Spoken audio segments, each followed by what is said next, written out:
Ya baiklah, saya di sini Naufal Mustafa dengan NPM 1911010129 ingin menjelaskan pembahasan yang pertama, yaitu pengertian penilaian kognitif. Langsung saja, istilah kognitif berasal dari kata cognition yang artinya pengertian atau mengerti. Kognitif adalah proses yang terjadi secara internal di dalam pusat susunan saraf pada waktu manusia sedang berpikir. Maka pengertian luasnya dari cognition ini adalah perolehan, penataan, dan penggunaan pengetahuan.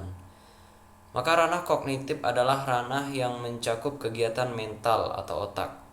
Penilaian kognitif juga merupakan penilaian untuk mengukur kemampuan peserta didik berupa pengetahuan faktual, konseptual, prosedural, dan metakognitif, serta kecakapan berpikir tingkat rendah sampai tingkat tinggi.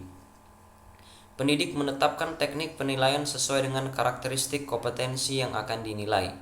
Penilaian dimulai dengan perencanaan pada saat menyusun rencana pelaksanaan pembelajaran atau RPP dengan mengacu pada silabus yang telah ditetapkan.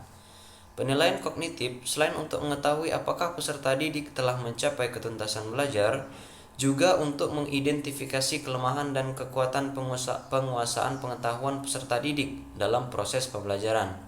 Oleh karena itu, pemberian umpan balik kepada peserta didik oleh pendidik merupakan hal yang sangat penting, sehingga hasil penilaian dapat segera digunakan untuk perbaikan mutu pembelajaran. Ketuntasan belajar untuk pengetahuan ditentukan oleh satuan pendidikan dengan mempertimbangkan batas standar minimal nilai ujian nasional yang telah ditetapkan oleh pemerintah. Mungkin itu dari saya, dan selanjutnya akan dilanjutkan oleh rekan saya. Terima kasih. Baiklah, di sini saya akan menjelaskan tentang aspek yang diukur dalam penilaian ranah kognitif. Dalam ranah kognitif terdapat 6 aspek atau jenjang proses berpikir, mulai dari jenjang terendah sampai dengan jenjang yang paling tinggi. Keenam jenjang yang dimaksud adalah pengetahuan, pemahaman, penerapan, analisis, sintesis, dan penilaian. Yang pertama adalah pengetahuan, merupakan kemampuan seseorang untuk mengingat-ingat kembali atau mengenali kembali tentang nama, istilah, ide, gejala, rumusan-rumusan, dan sebagainya,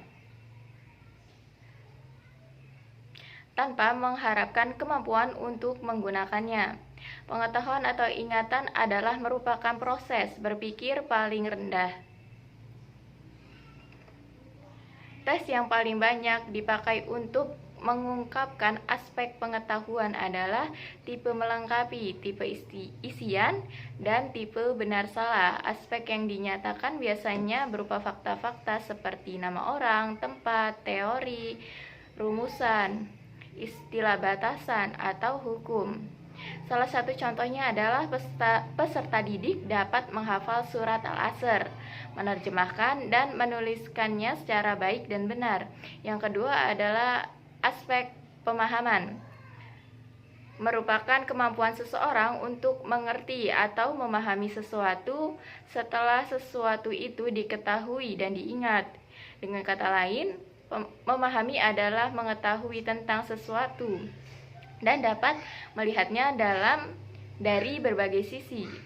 Seorang peserta didik dikatakan memahami sesuatu apabila ia dapat memberikan penjelasan atau memberi uraian yang lebih rinci tentang hal itu dengan menggunakan kata-katanya sendiri. Pemahaman merupakan jenjang kemampuan berpikir yang setingkat lebih tinggi dari ingatan atau hafalan. Menyusun item tes pemahaman, misalnya mengungkapkan tema, topik, atau masalah-masalah yang sama dengan yang pernah dipelajari atau diajarkan, tetapi materinya berbeda. Salah satu contohnya adalah hasil belajar ranah kognitif pada jenjang pemahaman ini, misalnya peserta didik atas pertanyaan guru pendidikan agama Islam dapat menguraikan tentang makna kedisiplinan yang terkandung dalam surat Al-Asr secara lancar. Yang ketiga adalah penerapan. Penerapan merupakan kesanggupan seseorang untuk menerapkan atau menggerakkan ide-ide umum, tata cara, ataupun metode, prinsip-prinsip, rumusan-rumusan, teori-teori, dan sebagainya dalam situasi-situasi yang baru dan konkret. Penerapan ini merupakan proses berpikir setingkat lebih tinggi ketimbang pemahaman. Salah satu contoh hasil belajar kognitif jenjang penerapan adalah peserta didik mampu memikirkan tentang penerapan konsep kedisiplinan yang diajarkan Islam dalam kehidupan sehari-hari, baik di lingkungan keluarga, sekolah, maupun masyarakat. Yang keempat adalah analisis. Analisis adalah kemampuan seseorang untuk merinci atau menguraikan sesuatu bahan atau keadaan menurut bagian-bagian atau faktor-faktor yang satu dengan yang lainnya. Jenjang analisis adalah jenjang yang setingkat lebih tinggi ketimbang jenjang aplikasi.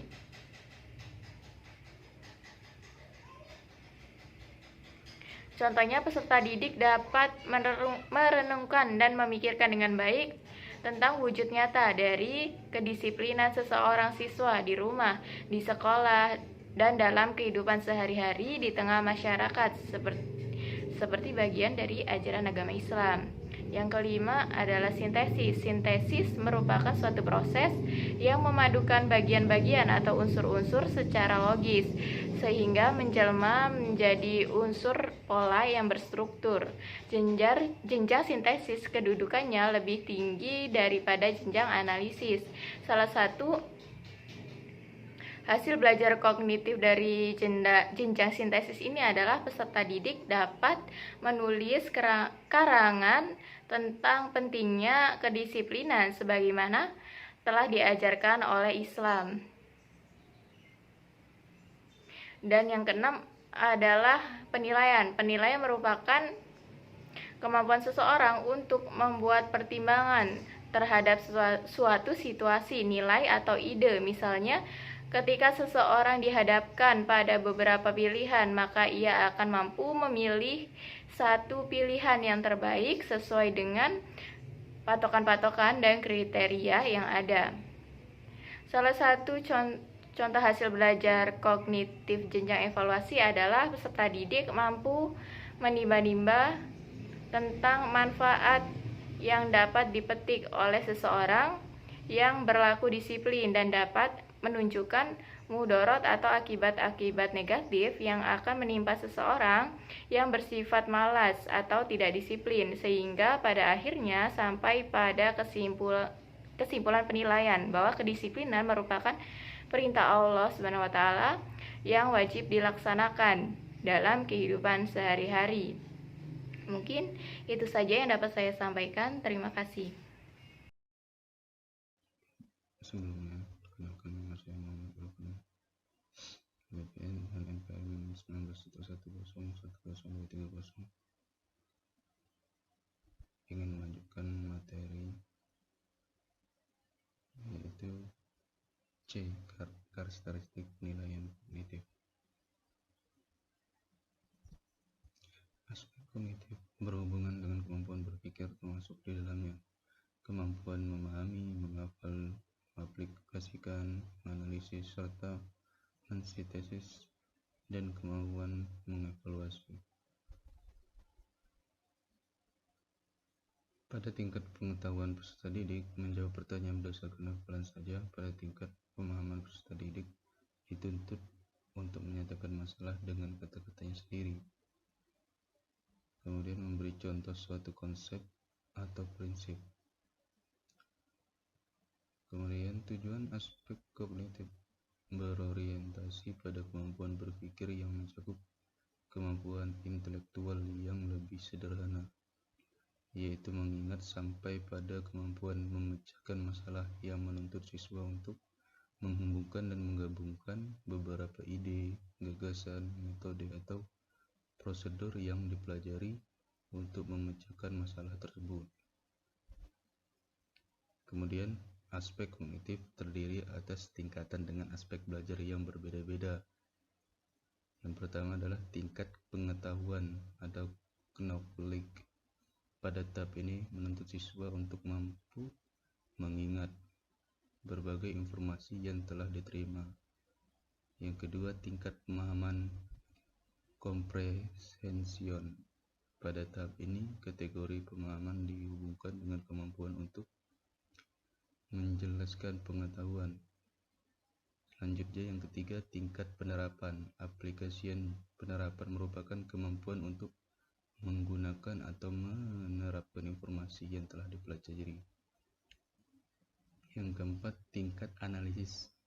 Analisis merupakan kemampuan mengidentifikasi, memisahkan dan membedakan komponen-komponen atau elemen suatu fakta. Yang kelima, tingkat sintesis. Sintesis merupakan kemampuan seorang dalam mengaitkan dan menyatukan berbagai elemen. Selanjutnya, yang keenam, tingkat evaluasi. Jadi, evaluasi ini merupakan level tertinggi yang mengharapkan peserta didik mampu membuat penilaian dan keputusan tentang nilai suatu gagasan. Apabila melihat kenyataan yang ada dalam sistem pendidikan yang diselenggarakan, pada umumnya baru menekan beberapa aspek kognitif tingkat rendah. Kemudian berikut domain yang seharusnya dikuasai pada tingkat kognitif. 1. Pengetahuan, hafalan, ingatan atau knowledge. Artinya pengetahuan terhadap fakta, konsep, definisi, nama, peristiwa, tahun, daftar, teori, prosedur, dan lain-lain. Yang kedua adalah pemahaman.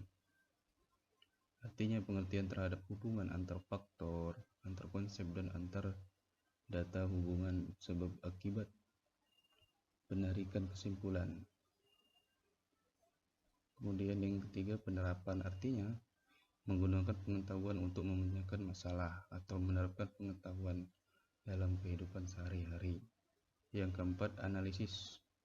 Menentukan bagian-bagian dari suatu masalah, penyelesaian atau gagasan. Yang kelima, sintetis. Menggabungkan beberapa informasi menjadi satu kesimpulan. Kemudian yang keenam, evaluasi. Mempertimbangkan dan menilai benar atau salah, baik atau buruk, bermanfaat atau tidak, dan lain-lain. Yang D, rambu-rambu pengembangan perangkat nilai kognitif. Cara mengembangkan instrumen kognitif melalui langkah menentukan tema dan subtema, menentukan kompetisi inti dan kompetisi dasar, dan lain sebagainya. Proses pengembangan instrumen tes, standar kognitif dan penelitian R&D Sugiono 2015 yang dilakukan sesuai dengan tahapan pengembangan, yaitu 1. Desain produk. Desain produk ini berkaitan dengan desain instrumen tes kognitif yang baru. Kemudian penyusunan spesifikasi instrumen tes terdiri atas menentukan tujuan tes, menyusun kisi-kisi. Kemudian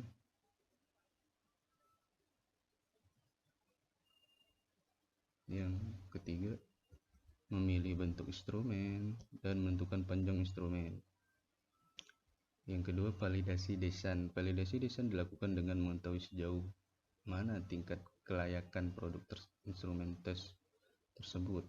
Yang ketiga, revisi desain. Revisi dilakukan berdasarkan analisis hasil validasi desain serta didik dan saran dari pakar. Kemudian yang keempat, uji coba produk. Tahapan ini dimulai dengan uji keterbacaan kepada guru masing-masing sekolah, sampel simulasi menggunakan instrumen tes kognitif, dan uji kelompok terbatas atau uji kelas. Mungkin sekian materi yang dapat saya sampaikan. Terima kasih. Wassalamualaikum warahmatullahi wabarakatuh.